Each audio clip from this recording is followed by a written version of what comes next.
we're going to be talking about the Neo Vista 2, and I was lucky enough to also get the V1, which surprisingly I've been running a bit more in and running between the two to get a good comparison. You can kind of see them side by side.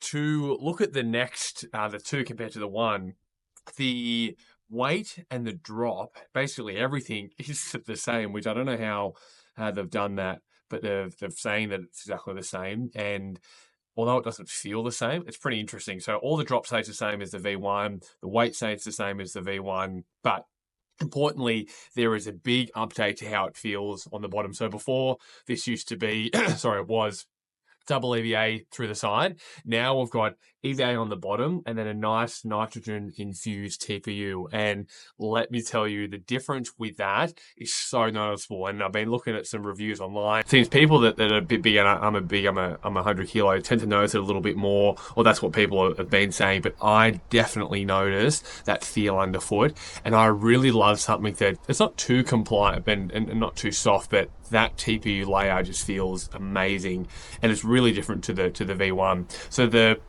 Vista, if you don't know, so you can see it sits in the super trainer category. You know, comparisons would be probably the Super Blast 2, the Super Comp Trainer, the Mac X as an example.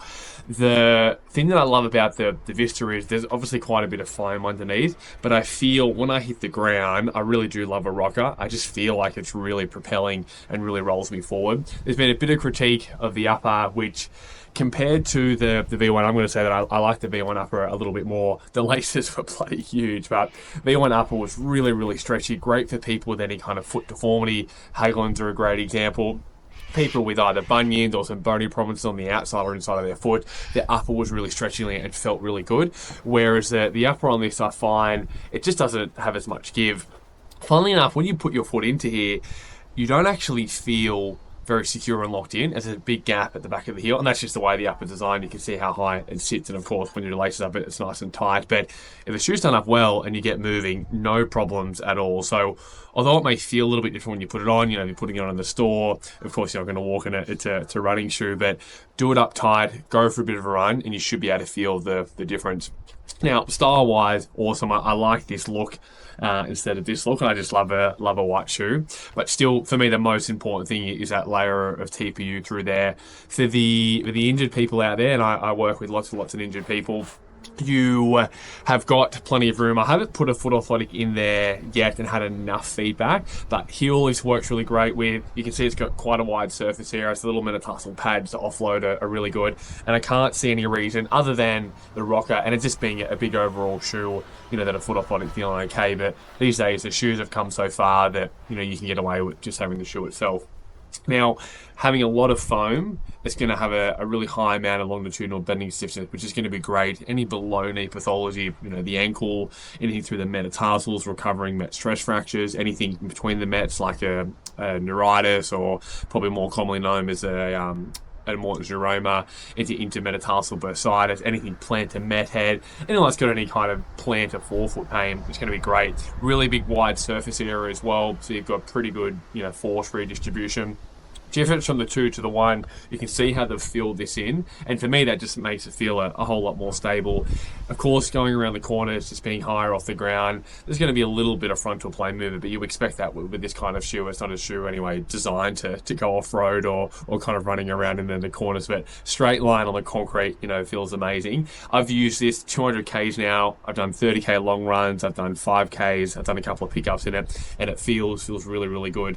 I find with say comparing this to I like the Super Blast 2 as an example, I feel like I can get moving more in this shoe, and it feels better at the quicker paces. So for me, you know, 5-minute Ks down to kind of 4:30 and 4:15 felt really good, whereas the Super Blast, you know, from 4:30 to 5-minute Ks felt okay. Anything a little bit quicker and it felt a bit clunky, whereas this shoe, you know, with that really significant rock up and just being a little bit snapper as well is great.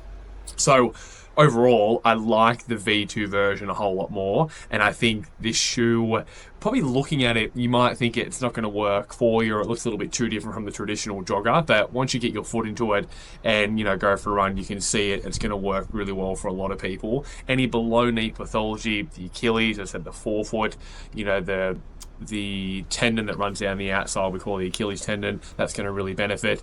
Having a look at how wide the surface area is, it is pretty stable for a shoe that's that high off the ground, but I find any shoe that's got a higher stack height, if you've got a more pronated foot, so the foot rolls in, or a more supinated foot, there is always a risk that you can feel like you come off the platform, and you don't have, compared to the other shoes, I find these little side rails and through the side aren't as stable as, say, the Brooks Ghost Max 2, and it's not designed to be, or the Hoka Clifton or the Hoka Bondi.